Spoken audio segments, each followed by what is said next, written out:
"You're nothing but a freeloader, Dad." Those 7 words, spoken by my own son on Christmas Eve, didn't just break my heart, they declared war. Mark thought calling me worthless in the house I built with my own hands would make me surrender. He was wrong. What he didn't know was that his 16-year-old daughter Emma was secretly recording everything, and his conspiracy with my corrupt lawyer would soon crumble like a house of cards. This is the story of how an old freeloader destroyed his son's greed with nothing but patience, truth, and the most dangerous weapon of all, a granddaughter who refused to watch her grandfather be destroyed. Have you ever been called worthless by family? What would you do if your own child betrayed you like this? Comment below and tell us where you're listening from. The house at 1247 Maple Street in Oakwood, Ohio, glowed with Christmas warmth. I had prepared everything myself: the glazed ham, sweet potatoes, green bean casserole. The good china that belonged to my late wife Margaret sparkled under the chandelier light. Everything perfect for what should have been a sacred family meal. My granddaughter Emma, 16 and beautiful like her grandmother, had helped arrange the nativity scene earlier. "Grandpa Joe, this is my favorite part of Christmas," she had whispered, her dark eyes sparkling. That memory felt precious now, knowing what was coming. The dining room held 4 of us. Mark, my 45-year-old son, sat at the head of the table, a position I had surrendered to him years ago. His wife Amy, 42 and always impeccably dressed, wore that practiced smile like armor. After 18 years in our family, something felt different about her tonight. Colder, Emma chattered about her school's Christmas play, filling the silence that Mark and Amy created. I watched my granddaughter's animated face, remembering when she used to sit on my lap during these dinners, sneaking extra rolls when she thought no one was looking. "The turkey at the Hendersons was dry as cardboard," I said, attempting conversation. "Good thing we stick with ham." Mark set down his fork with unnecessary force. The sound echoed in the suddenly quiet room. Amy's smile flickered, and I caught something in her eyes: anticipation, maybe satisfaction. "Dad," Mark said, his voice carrying unfamiliar weight, "we need to talk." Emma looked up, sensing the shift. Her fork hovered midway to her mouth. "Can it wait until after dinner?" I asked, though dread was already tightening my chest. Mark leaned back, studying me with cold, calculating eyes. "Amy and I have been discussing this house. The situation. As if my presence in the home I built with my own hands was a problem to be solved. Mark, it's Christmas Eve, which makes it perfect for honesty." He glanced at Amy, who gave him an almost imperceptible nod. "Face it, Dad, you're nothing but a freeloader now." The words hit like a physical blow. Emma's fork clattered to her plate, her face draining of color. Silence followed, broken only by distant Christmas carols from the neighbor's house. I stared at my son, searching for the boy I had raised, the child who crawled into bed during thunderstorms, who cried when his goldfish died, who hugged me tight when I taught him to ride a bicycle. That boy was gone, replaced by this stranger who could speak such cruelty on the holiest night. Emma's eyes filled with tears.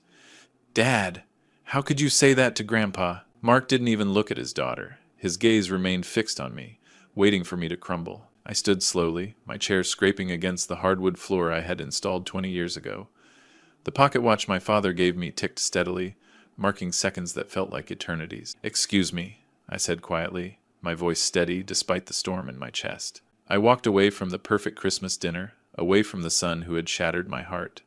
Behind me, Emma's voice shook with tears and anger. "How could you do that to him? On Christmas Eve?"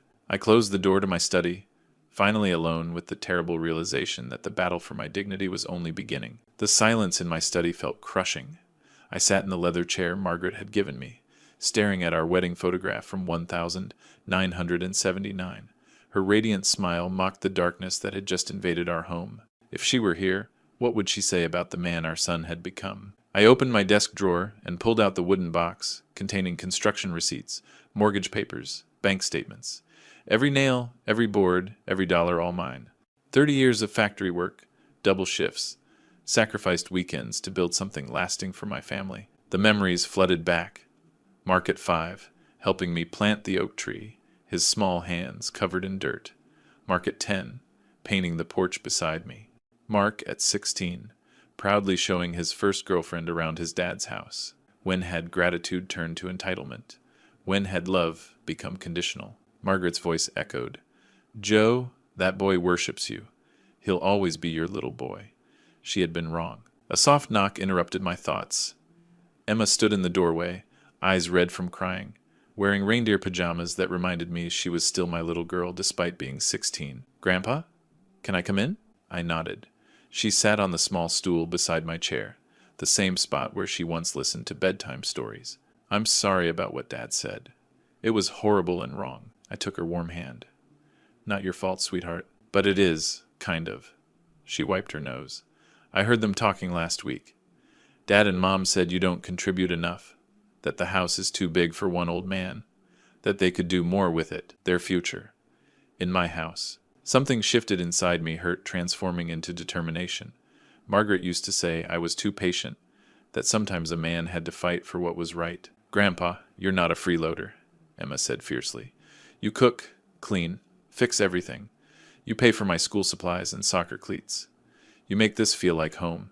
I squeezed her hand. "Thank you, Emma. I want to help you. Whatever they're planning, I want to help you stop them." I studied her face, Margaret's eyes, my stubborn chin, and a fire that reminded me of myself at her age. This child was willing to stand with me when my own son had turned away. It might get difficult. Family fights always are. "I don't care. You're my grandpa. You taught me right from wrong, and what they're doing is wrong." For the first time since Margaret's death, I wasn't alone. This 16-year-old girl was offering to be my ally in a battle I was only beginning to understand. "All right," I said quietly. "If you're sure, we'll face it together." Emma smiled through her tears. For the first time since those cruel words at dinner, I felt hope. The battle for my dignity had begun, but I wouldn't fight alone. Outside, snow continued falling, but inside this room, something had awakened the will to fight, and the knowledge that sometimes the most unexpected allies come in the smallest packages. The war for my home, my dignity, my very identity was about to begin, and I had just gained my most precious ally. The next morning, I sat at my kitchen table with cold coffee, staring at the phone. Emma had left for school after squeezing my shoulder and whispering, "We're in this together, Grandpa." Her words gave me courage for the call I needed to make. Tom Wilson had been my lawyer for 20 years and my friend even longer. He had handled my will, property transfers, helped me after Margaret's death. If anyone could protect what was mine, it would be Tom. I dialed his office. Mrs. Patterson, his secretary, recognized my voice immediately. "Joe, how was your Christmas?" I couldn't answer honestly. "Fine. Is Tom available? I need legal advice urgently." "Of course. Let me put you through." Tom's familiar voice boomed through the receiver. "Joe, good to hear from you, old friend. What can I do for you?" "Tom, I need help. It's about Mark in the house. Things have gotten complicated." A pause. Too long. When Tom spoke again, his voice had changed, careful, measured. "What kind of complications?" I told him everything. The cruel words at Christmas dinner, Mark's plans to push me out, Amy's cold stares. I explained my fears about being declared incompetent or forced into a nursing home. The silence stretched uncomfortably. "Joe," Tom said finally, "I think you're overreacting. Mark loves you. Maybe he had a bad day, said things he didn't mean." My heart sank. "Tom, you didn't hear the hatred in his voice. Look, we're getting older. Maybe Mark has a point. The house is expensive to maintain. Maybe it would be better if you signed power of attorney. Let them handle things." The words hit like a slap. "You're suggesting I surrender my property rights? I'm suggesting you trust your family." His voice grew firmer. "Joe, Mark contacted me last week." Ice filled my veins. "Mark contacted you? He's concerned about you. Thinks you're becoming forgetful, not making sound decisions. He asked me to prepare some documents as a precaution." The betrayal was complete. My oldest friend had been conspiring with my son behind my back. "What documents, Tom?" "Nothing dramatic. Power of attorney, maybe a deed transfer for tax purposes. Mark explained how difficult it's been financially with you living there without contributing." "Without contributing? In my own house?" "Tom, whose side are you on?" "I'm being practical, Joe. Mark wants to take care of you, handle the responsibilities. You just sign a few papers." "What did Mark pay you for this advice?" The silence confirmed everything. "You're being paranoid, Joe. Mark wants what's best." "No, Tom. He wants what's best for him. And apparently, so do you." I hung up before he could respond. My hands shook as I set the receiver down. In 24 hours, I had lost my son's respect and my oldest friend's loyalty. The two men I trusted most had conspired against me. I sat alone in my kitchen, surrounded by silence that felt suffocating. Outside, yesterday's snow melted into dirty slush, a perfect metaphor for how my world had changed overnight. For the first time in 72 years, I felt completely, utterly alone. But as I stared at the phone, something hardened inside me. They thought I was weak, defeated, ready to surrender. Tom Wilson, who once watched my back in combat, was now stabbing me in it for money. They had no idea that the most dangerous man is one who has been pushed beyond his breaking point, who has nothing left to lose except his dignity. And I wasn't ready to lose that. The war they had started was about to become very real. They wanted to see what this old man was capable of. They were about to find out. That evening, Emma found me in my study, still reeling from Tom's betrayal. The photograph of Margaret sat on my desk like a silent witness to my despair. "Grandpa?" She knocked softly. "You look terrible." I managed a weak smile. "I called my lawyer today. Turns out your father got to him first." Emma's eyes flashed with anger. "Dad's been planning this for weeks, hasn't he?" "Seems that way." She sat on her usual stool, leaning forward with fierce determination. "Then we need to be smarter than them, and I have an idea." Over the next 3 days, Emma became my secret weapon. She was invisible to Mark and Amy, just a teenager with her phone and homework. They had no idea she was documenting their every move. Emma overheard Mark's phone calls with Tom Wilson, discussing timelines for legal documents. She noticed Amy researching nursing homes online. She discovered a real estate agent's business card in Mark's wallet. But the breakthrough came on Thursday night. Emma burst into my study, her phone trembling in her hands. "Grandpa, I got it. I got everything." She had been doing homework in the living room when Mark and Amy started arguing, thinking she was wearing headphones. Instead, she had been recording. "Listen to this," she whispered, pressing play. Mark's voice was crystal clear. "The old man is more stubborn than we thought. Tom says he might not sign willingly. Then we force him," Amy replied coldly. "He's 72. How hard can it be to prove he's mentally incompetent?" My blood ran cold. "We need documentation," Mark continued. "Medical records, witnesses who can say he's confused or forgetful." "I've been keeping notes," Amy said. "Every time he repeats himself, forgets his keys. Dr. Martinez might help if we explain the situation." The recording captured 20 minutes of pure conspiracy. They discussed bribing my doctor, manipulating medical records, even staging incidents to make me appear dangerous to myself. "They want you declared mentally incompetent," Emma whispered. "Then they can get power of attorney without your permission." The cruelty stole my breath. They didn't just want my house, they wanted to destroy my reputation, my dignity, my identity as a competent human being. "There's more," Emma said, anger shaking her voice. "Mom called a real estate agent. They already got the house appraised. They're selling it the moment they get control. My home, Margaret's home. The place where Emma took her first steps, where we celebrated every milestone. They wanted to sell it like it meant nothing. But Grandpa," Emma gripped my hand, "we have proof now. Real evidence. We just need someone who'll fight for you." I stared at this brave girl who had risked everything to expose her own parents' betrayal. "We need a lawyer, a real one." Emma's eyes brightened. "I already thought of that. Mrs. Rodriguez next door told me about a young lawyer who helped her son. She said this lawyer was honest, wouldn't take bribes." For the first time in days, hope flickered in my chest. Emma hadn't just gathered evidence, she had found us a path forward. "What's her name?" "Sarah Chen." "And Grandpa?" Emma smiled through her tears. "Mrs. Rodriguez said she fights for people who can't fight for themselves." I pulled my granddaughter into a hug, this 16-year-old girl who had become my greatest ally.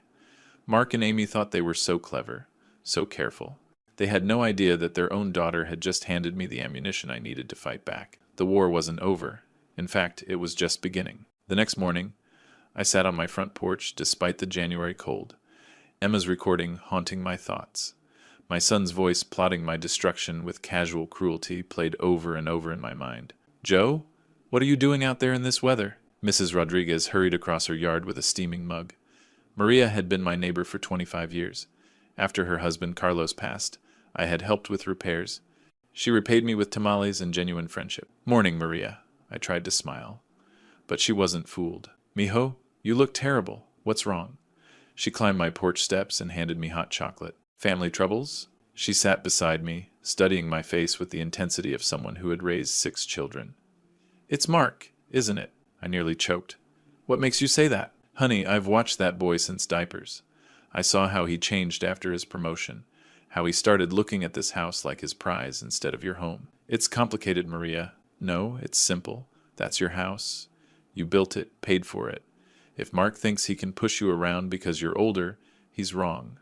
Her voice carried fierce authority. The relief of having someone understand nearly brought tears. He's got lawyers involved, people I trusted. Tom Wilson? When I nodded, she scowled. That man's gotten greedy, but not all lawyers are vultures, mijo. Emma mentioned you knew someone. Sarah Chen? Maria's face lit up. That girl is an angel. She helped my grandson Miguel when his ex-wife tried stealing his children. Other lawyers wanted $5,000 up front. Sarah said if Miguel was telling truth, she'd fight for free. Did she win? Everything. Full custody, child support. Know what she told Miguel when he tried paying extra? Justice isn't for sale. It's for everyone. Hope stirred in my chest. Think she'd help me? Help you? When I tell her what Mark's doing, she'll drive here herself. Maria stood, energized. Wait here. I'm calling now. She disappeared inside. Through her window, I watched her animated phone conversation, hands gesturing wildly. 20 minutes later, she returned with paper. Sarah Chen, attorney at law. She's expecting your call this afternoon. I told her about you, what a good man you are, how you helped after Carlos died. I took the paper with shaking hands. Maria, I don't know how to thank you. You don't thank family, Joe. That's what we are. She squeezed my shoulder. Sarah's got fire in her belly. She doesn't like bullies, especially ones who pick on elderly people. What if Mark has more money? Maria laughed, steel in her voice. You think Sarah cares about Mark's money? That girl grew up poor, worked through law school cleaning offices at night. She knows what fighting means. As she headed home, Maria called back. And Joe, Emma's smart. Whatever evidence she gathered, Sarah will know what to do with it. I sat alone holding Sarah Chen's number. For days, I'd felt abandoned by my son, betrayed by my friend.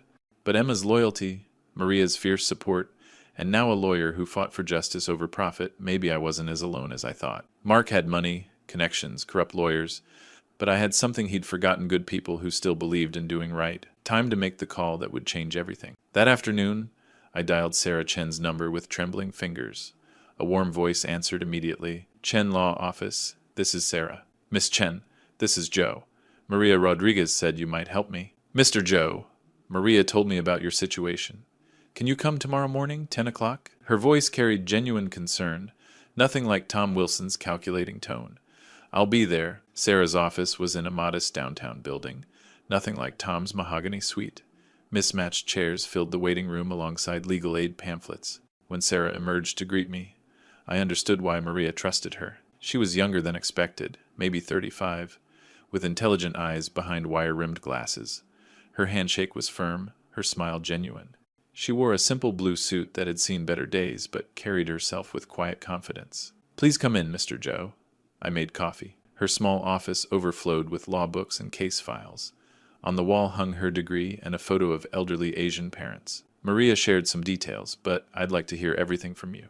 I told her about Christmas Eve, Tom Wilson's betrayal, Mark's plans to declare me incompetent. Sarah listened intently, taking notes, her expression growing darker. This is elder abuse, she said finally. Financial exploitation plus emotional abuse. It's criminal. Can you help me? Mr. Joe, I specialize in these cases. Seniors targeted by family members, corrupt lawyers, anyone who thinks age makes people vulnerable. Her eyes flashed. They picked the wrong man to mess with. Emma knocked on the door. Miss Chen? Grandpa said I should come. You must be Emma. Please, sit. Emma looked nervous but determined. I have something you need to hear. She played the recording of Mark and Amy's conspiracy. Sarah's face paled as she listened. When it ended, she leaned back, shaking her head. This is exactly what we need, Emma. You've handed us a slam-dunk case. She looked at me. Mr. Joe, they've committed multiple felonies. Conspiracy, fraud, attempted elder abuse. This recording is admissible evidence. What happens now? We go on offense. I'm filing for emergency restraining orders to protect your medical records. I'm sending Tom Wilson a cease and desist letter and reporting him to the state bar for ethics violations. Emma leaned forward. What about my parents? Sarah's expression softened. Emma, I know this is hard, but they've committed serious crimes. The recording proves intent to defraud your grandfather through false medical claims. I don't want them in jail. I just want them to stop hurting Grandpa. We'll see what they choose when they realize they're caught. Sometimes people do the right thing. Sometimes they don't night. She turned to me. Mr. Joe, this fight will get ugly. Mark and Tom won't go quietly. They'll try discrediting you, maybe Emma, Are you prepared? I looked at my brave granddaughter, then thought of Margaret, our home, the dignity they were trying to steal. Miss Chen, I've been pushed around enough. I'm ready to fight. Good. Sarah's smile turned fierce. Because we're going to destroy them legally, completely and thoroughly. She stood, extending her hand. Welcome to the fight, Mr. Joe. Don't worry about fees. This case is personal now. As we left, Emma squeezed my arm. Grandpa, I think we found our champion. I looked back at the modest building where Sarah Chen practiced law with integrity over greed. Mark and Tom had money and connections. But we had something more powerful, truth, and a lawyer unafraid to wield it like a sword. The real battle was about to begin. 3 days later, Sarah's legal papers had done their work. Restraining orders were in place. Tom Wilson was under investigation, and Mark's desperation showed in his non-stop phone calls, shifting from anger to pleading to threats. We need to settle this as a family before lawyers destroy everything, his last message had said. Sarah suggested we meet them head-on. Sometimes the only way to end a bully's reign is to face them with undeniable truth. On a cold Saturday morning, I sat in my living room with Sarah and Emma beside me. Mark and Amy arrived precisely on time, faces masked with barely controlled fury. Tom Wilson slithered in behind them, avoiding my eyes. Dad, what's this about? Mark demanded, gesturing at Sarah. Who is she? I'm Sarah Chen, Mr. Joe's attorney. Please, sit down. Amy remained standing, arms crossed. We don't need lawyers for family discussions. Actually, you do, Sarah replied calmly, opening her briefcase. This stopped being family business when you decided to commit multiple felonies. Mark's face went pale. What are you talking about? Sarah pressed play on Emma's recording. Mark and Amy's voices filled the room, crystal clear, discussing their plan to have me declared mentally incompetent, bribe my doctor, and sell my house. The silence that followed was deafening. That's taken out of context, Amy stammered. 20 minutes of detailed conspiracy is hard to misinterpret, Sarah replied. But let me replay my favorite part. She rewound to Amy's voice. How hard can it be to prove he's not mentally competent? Emma spoke for the first time, her voice shaking with emotion. How could you, Mom? How could you talk about Grandpa like that? Amy's mask cracked. You little spy, you recorded your own parents? I recorded criminals, Emma shot back. People plotting to steal from the man who gave them everything. Mark turned on me, face twisted with rage. You turned my daughter against me. You poisoned her mind. I didn't have to, I said quietly. You did that yourself with greed and cruelty. Tom Wilson finally spoke, voice weak. Joe, we can work this out. No need for criminal charges. Sarah laughed, a sound like breaking glass. Mr. Wilson, you're facing disbarment and possible jail time. You conspired to defraud an elderly client. The State Bar Association is very interested in your ethical violations. Tom's face went gray. I never meant. Mark said you were getting confused, that it was for your own good. Liar! Mark exploded. You came to me. You said Dad was a sitting duck that we could clean up. The room erupted. Mark and Tom turned on each other, shifting blame. Amy sat heavily, composure shattered. Emma watched her parents destroy each other with sadness and disgust. Enough! I stood, my voice cutting through their chaos. For the first time in months, I felt my full strength, my dignity restored. You want to know what's for my own good? Having people who love me instead of seeing me as an obstacle to their greed. I walked to my desk and pulled out a folder. Tom, you'll be interested to know I've transferred the house into an irrevocable trust. Sarah helped me do it properly, legally, ethically, something you forgot how to do. Mark's face went white. You can't do that! This house is my inheritance. Was your inheritance, I corrected, before you decided I was nothing but a freeloader in my own home. Amy began crying, tears of rage, not remorse. You're destroying this family. No, Emma said, standing beside me. You destroyed it. Grandpa's just protecting what's left. Sarah closed her briefcase with a sharp snap. Here's what's happening. Mr. Wilson, you have 24 hours to withdraw from cases involving this family. Mark and Amy, 72 hours to find new living arrangements. You can't throw us out, Mark shouted. We have rights. Actually, you don't, Sarah replied. The trust documents are clear. Mr. Joe has sole discretion over occupancy. After what you've done, he's exercising that discretion. Mark looked at me with pure hatred.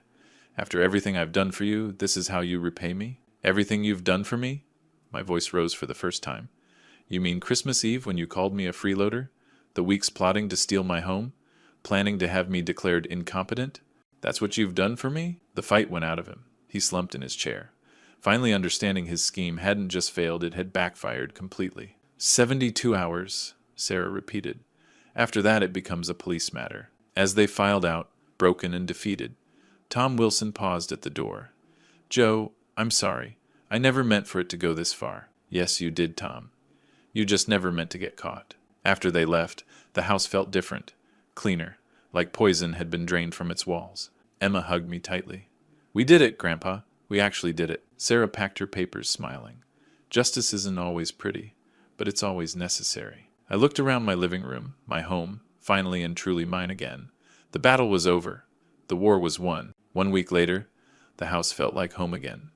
Mark and Amy had moved out in sullen silence, taking only personal belongings. No forwarding address, no goodbye, no apology. Just empty rooms slowly filling with peace. Tom Wilson had withdrawn from all cases involving my family and faced a state bar investigation that would likely end his career. The local newspaper ran the story.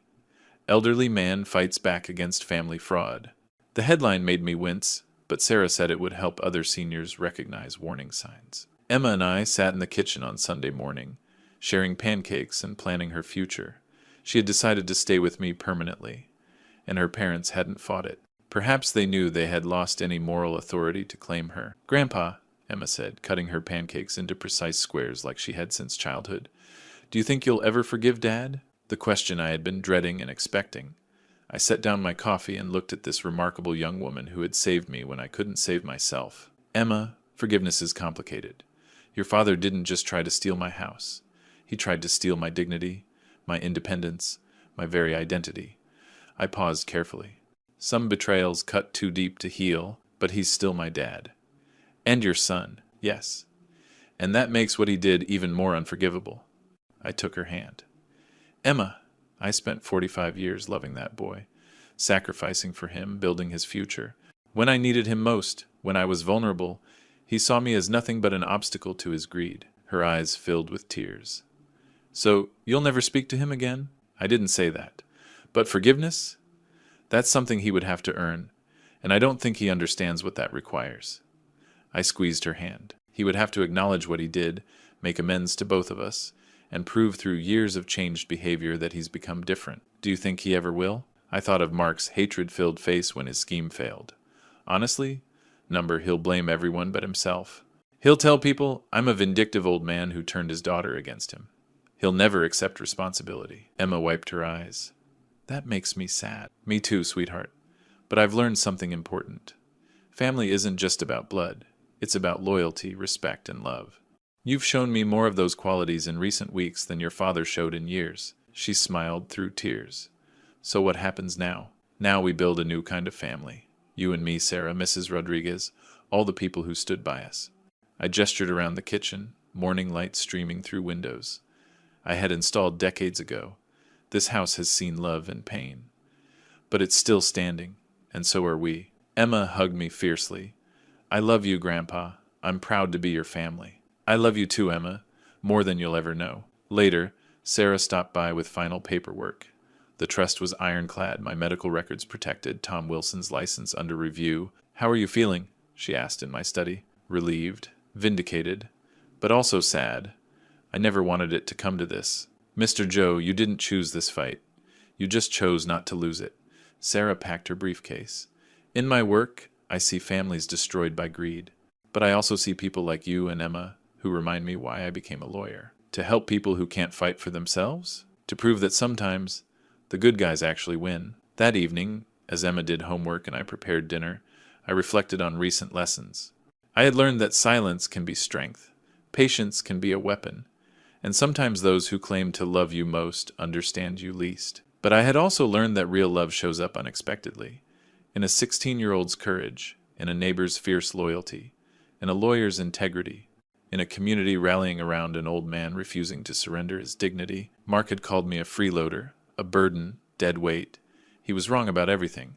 I wasn't a burden, I was a foundation. I wasn't dead weight, I was an anchor. I wasn't a freeloader. I was a man who had earned his place through decades of work, sacrifice, and love. Watching Emma plan a future that included both of us, I felt something I hadn't experienced in years: complete peace. The war was over, justice had prevailed, and the most important battle for my granddaughter's heart and future had been won by simply being the man I had always tried to be. Some stories end with forgiveness and reconciliation. This one ends with something rarer: the knowledge that dignity, once lost, can be reclaimed, and that family is built on respect rather than obligation. The house settled around us with familiar sounds, and for the first time in months, they sounded like contentment. This story proves that betrayal stories don't always end in bitterness. Sometimes they end in beautiful new beginnings. Joe's experience reminds us that God works through unexpected channels, using a teenager's smartphone to expose decades of deception. When the people we trust most fail us, divine justice often arrives through the most unlikely messengers. The grandpa stories that matter most are those that show us how to fight with dignity and tact. Joe never lowered himself to Mark's level. Instead, he chose patience, truth, and the right allies. God honored that choice by surrounding him with people who valued integrity over profit. These are the betrayal stories that inspire us, not because they're easy, but because they're real. Every family has their own grandpa stories of struggle and triumph. What makes Joe's journey special is his refusal to become bitter despite overwhelming betrayal. Through God's grace, he discovered that sometimes the family we choose is stronger than the family we're born into. Emma's loyalty proved that love transcends blood relations. Which grandpa stories from your own life have shown you the power of choosing dignity over revenge? What betrayal stories have ultimately led to unexpected blessings? We'd love to hear your thoughts in the comments below. Don't forget to subscribe to our channel and share this video with anyone who needs a reminder that God's timing is always perfect, even in our darkest moments.